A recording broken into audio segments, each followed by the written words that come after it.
Good evening, this is Steve Ericson. You just enjoyed a great song from Billy Crockett called Come and See. And what do you know, I want you to just stay by your radio and turn it up loud. We've got the guy that you just heard singing that song, Billy Crockett, on the phone with us today. How you doing, Billy? Hello, Steve. Good to get a hold of you. I guess we're talking to you from where, down in Texas, as I understand? I'm in Dallas. I thought that's where you're based out of these days. Been there for quite a while, I understand. I grew up here. Wow. But I've been gone for 20 years. And you came back? And now I'm home. Wow. Yeah. You like it down that way, don't you? I do. Kind of a nice change of pace. I was just talking to Benjamin Gaither and his family as well. Don't necessarily put their roots right there in Nashville, Tennessee either. So you're in good company to stay by the homestead. Yeah, I kind of like it that way. We get to Nashville a lot, but it's kind of nice to not live there for a while. Yeah, kind of a little different atmosphere for you, away from the big city.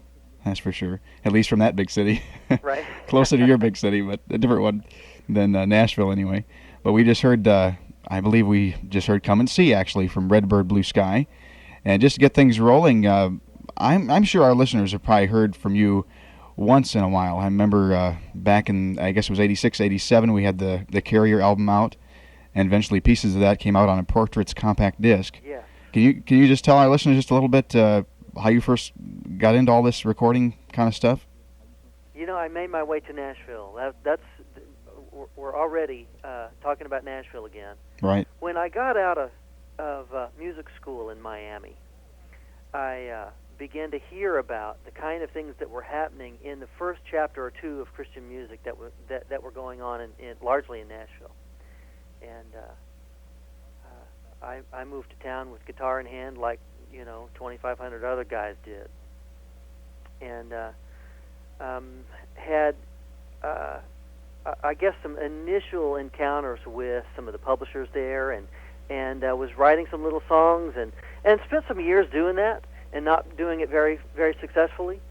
And I guess probably during those times it was my friends and family back in Texas and elsewhere that really kind of kept me heart and soul together.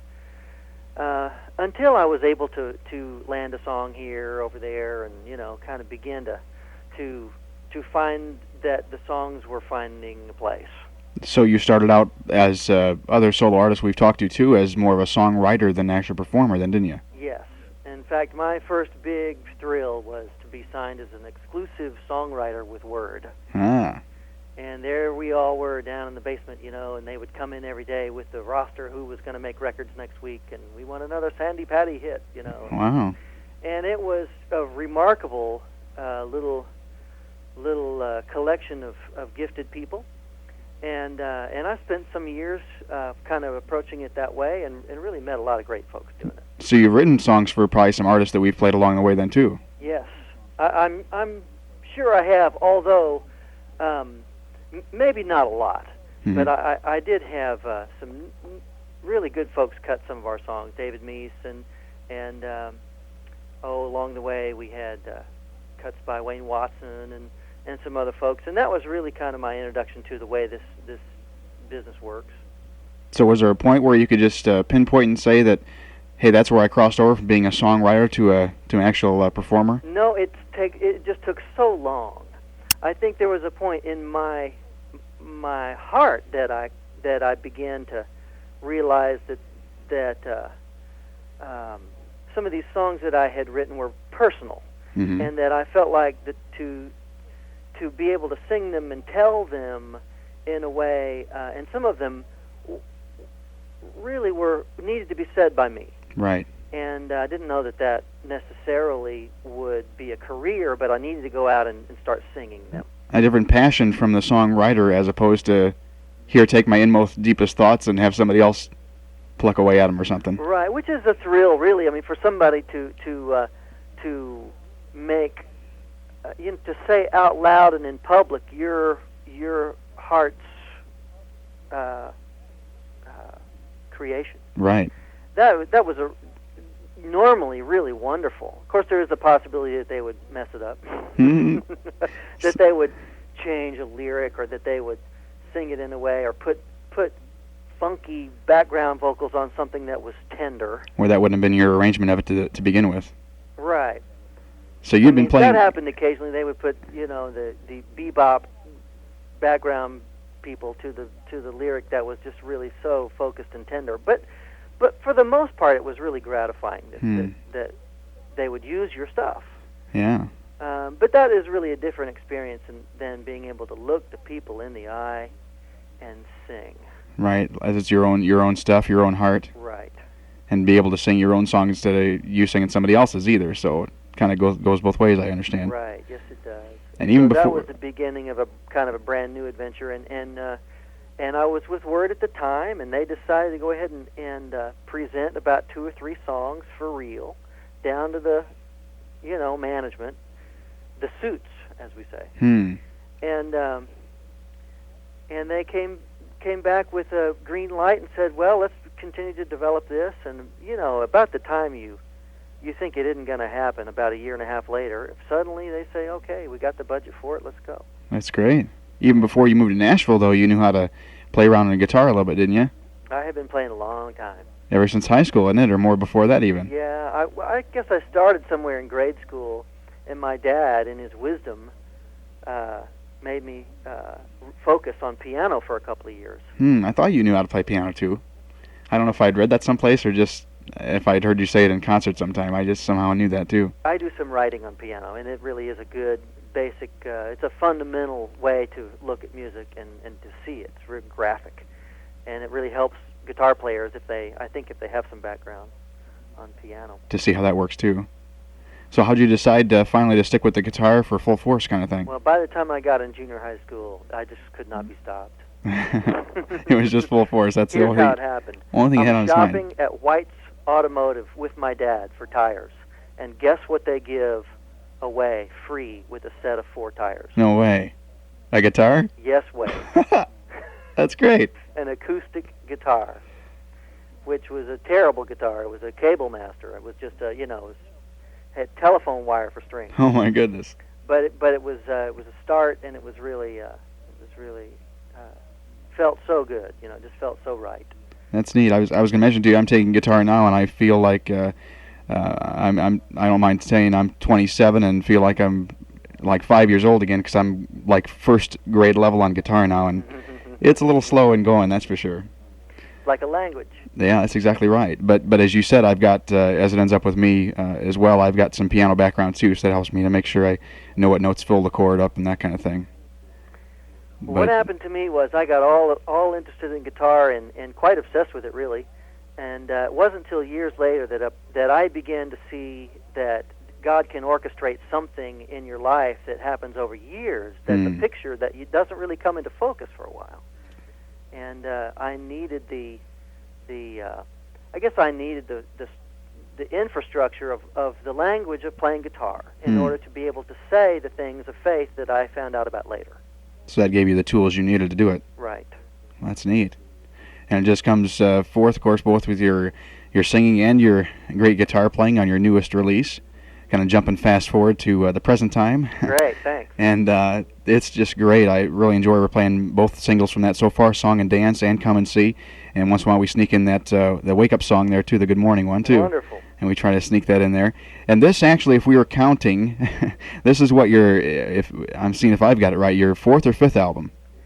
This is number 5. It is 5. I thought it was, because I've got the first 2 on vinyl, and then I got the CD that includes part of both Carrier and, what was that other one called? Surprises? Surprises in Disguises. In Disguises, actually, that's that right. makes 6 if you include the compilation CD. Oh, I see. See, it's hard to keep track of you. Well, all that works with I think so too. Record companies and things. But with this newest release, even the title is interesting. Where'd you come up with that title, Redbird Blue Sky? Redbird Blue Sky. It was last early spring. No, that's not true.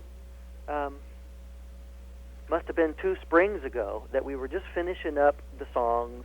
You know how long it takes to actually put a project together and let it see the light of day. Right. There was the blue sky for me has always been a metaphor for the imagination. And I have come to believe that when we are connected to God's creative heart, that we will find our own so well. And it's just like a little red bird who yearns for the sky, and he's got this huge, I'm looking at it right now, this huge expansive sky to go fly around in, and we are, I guess, in a way, we are given the gift of seeing our days and nights as real creative palettes on which to write, and each other as relationships on which the adventure of our life and God's purposes for us can be expressed. So even with this new release, that's kind of the way it's put forth theme-wise, I guess, if you put it that way, to say that it lends you a lot to your imagination. It does. It's a big invitation. It's a big RSVP to life. And and that's really all the record wants to do. And suddenly for me, it just seemed like what a joyful thing. I have sung a lot and thought a lot about pain and things people go through that make life seem potentially smaller and make people feel littler. And then when they survive that, they see the invitation again. And so it's not really a naive invitation. It's not some kind of Pollyanna that says, go out and play because there isn't any trouble. Yeah, there's trouble. But you can have fun through that trouble. And brokenness. And that stuff is real. And I've gotten to sing about that along the way, too, and will again. Yeah. But this record says that somewhere in the healing process, there is a re-invitation to trust and another call to real life that is as blue as the sky. Where you get acquainted with it again for the first time. Yes. That's great. And we just appreciate you taking the time out of your busy schedule. I know you're newly married now, too. Yeah. That some people may not know about that. I guess that's been a year or so ago now. It's really great, too. I thought maybe you and I were going to be the last bachelors on Earth. I wasn't sure about that. But I knew from hearing your concert before that you talked about your singleness and how you're waiting for the Lord to bring the right lady along and stuff. And yes, and I guess they really were right when they said, you'll know. It's just one of those things. You don't get to know until you know. Yeah. And the timing was all a mystery to me, and it's been a great year. We're just on the other side of a year. Well, that's great. I mean, I was going to tell our listeners had a chance to enjoy you in concert up at Rockholm Gardens not too long ago, and you talk about her all the time. So you can tell you guys really appreciate each other's company. And were your listeners at Rockholm? Were some part of them were, yes. That's more with our sister station up in Champaign, but I'm sure we had some people that came up from Springfield as well, along with myself. I saw some other listeners up there. And of course, I didn't get top billing at Rockholm. Yeah. The dancing chicken got top billing. Yeah, that's what I kind of understand.